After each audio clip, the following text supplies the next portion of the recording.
കൊച്ചി തോപ്പുംപടിയിൽ വൻ ഗതാഗത കുരുക്ക്. തോപ്പുംപടി മുതൽ പള്ളുരുത്തി വരെ വാഹനങ്ങളുടെ നീണ്ട നിര. ഹാർബർ പാലം അടച്ചതോടെയാണ് യാത്രക്കാർ പ്രതിസന്ധിയിലായത്. കൂടുതൽ വിവരങ്ങളുമായി സഹിൻ ആന്റണിയുണ്ട് തോപ്പുംപടിയിൽ നിന്ന്. സഹിൻ, ബദൽ സംവിധാനങ്ങളൊന്നും ഒരുക്കാതെയാണോ ഇത്തരത്തിൽ ഒരു നടപടി ഉണ്ടായത്? ആതിര, ഈ തോപ്പംപടിയിലെ ഹാർബർ പാലമാണ് അടച്ചുപൂട്ടിയിരിക്കുന്നത്. അതുകൊണ്ട് തന്നെ യാത്ര ചെയ്യാൻ ഒരേ ഒരു പാലമേ ഉള്ളൂ. അത് പുതിയ പാലം എന്നറിയപ്പെടുന്ന BOT പാലമാണ്.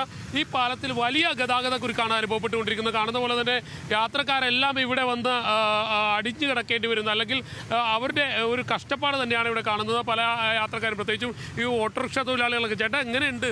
വളരെ ബുദ്ധിമുട്ടാണ്. എന്ത് ചെയ്യാനാണ്? വളരെ വളരെ വളരെ ബുദ്ധിമുട്ട്. കുറേ നേരം കിടക്കേണ്ടി വരും. എത്ര മണിക്കൂറാണ് പോകുന്നത്? ഒരു അര കിലോമീറ്റർ ചുറ്റി പറഞ്ഞാൽ തന്നെ 10-30 മിനിറ്റ് വേണം. ഇത്രയും പുകയും പുറത്തോട്ട് വരുക, ശ്വാസം മുട്ടല്, വളരെ ബുദ്ധിമുട്ടാണ്. അതുതന്നെയാണ് ആതിര. പല ആളുകളും യാത്ര ചെയ്യുന്ന പോലെ ഓട്ടോറിക്ഷ തൊഴിലാളികളും ഒപ്പം തന്നെ സാധാരണക്കാരെ വലിയ രീതിയിൽ ബുദ്ധിമുട്ടിലാക്കുന്നു എന്നുള്ളതാണ്. ഈ കാണുന്നതാണ് പുതിയ പാലം എന്ന് പറയുന്നത്, അല്ലെങ്കിൽ BOT പാലം എന്ന് പറയുന്നത്. ആ BOT പാലം നമുക്ക് കാണാം. ആളുകളുടെ യാത്രക്കാരിങ്ങനെ അവർക്ക് പോകാൻ ഒരു വഴിയില്ലാതെ, മറ്റൊരു മാർഗമില്ലാതെ കിടക്കേണ്ടി വരുന്ന ഒരു സ്ഥിതിയാണതാ.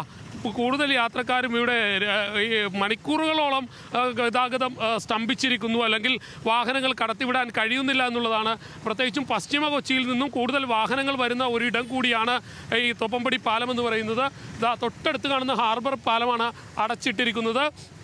ആ ഹാർബർ പാലം അടച്ചപ്പോൾ മറ്റൊരു സംവിധാനം, ഈ വാഹനങ്ങൾ എങ്ങനെ കടത്തിവിടണം. അതായത് പശ്ചിമ കൊച്ചി നമ്മൾക്കറിയാവുന്നതുപോലെ തന്നെ ലക്ഷക്കണക്കിന് മനുഷ്യർ ജീവിക്കുന്ന ഒരിടമാണ്.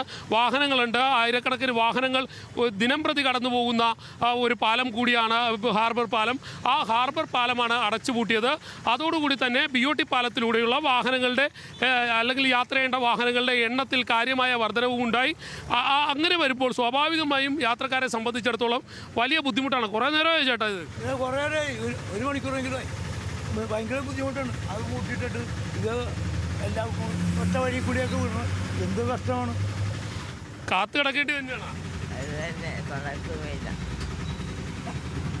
ഇത് തന്നെയാണത് ഈ യാത്രക്കാരിയൊക്കെ.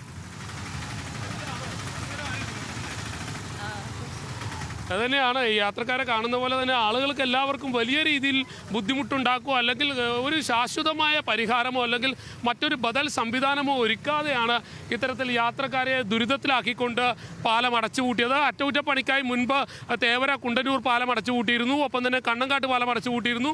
ആ സമയത്തൊക്കെ ഈ ഇത്തരത്തിലുള്ള ഗതാഗത കുരുക്കും ഉണ്ടായതാണ്. അന്ന് പോലും അധികൃതർ വേണ്ട രീതിയിൽ അത് ഗൗനിച്ചിരുന്നെങ്കിൽ ഒരു പക്ഷേ ഈ ഗതാഗത കുരുക്ക് ഒഴിവാക്കാൻ കഴിയുമായിരുന്നു എന്നുള്ളതാണ്.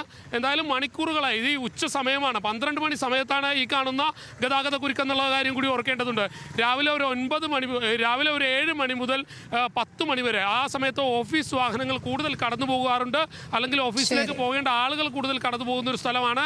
ആ സമയത്തൊക്കെ വലിയ ഗതാഗത കുരുക്കുണ്ടാകുന്ന ഒരിടം കൂടിയായി ഇത് മാറിയിരിക്കുന്നു എന്നുള്ളതാണ് ആതിര ഈ ഘട്ടത്തിൽ പറയാൻ കഴിയുക. ശരി, സഹിൻ ആന്റണിയാണ് വിശദാംശങ്ങൾ നൽകിയത് തോപ്പുംപടിയിൽ.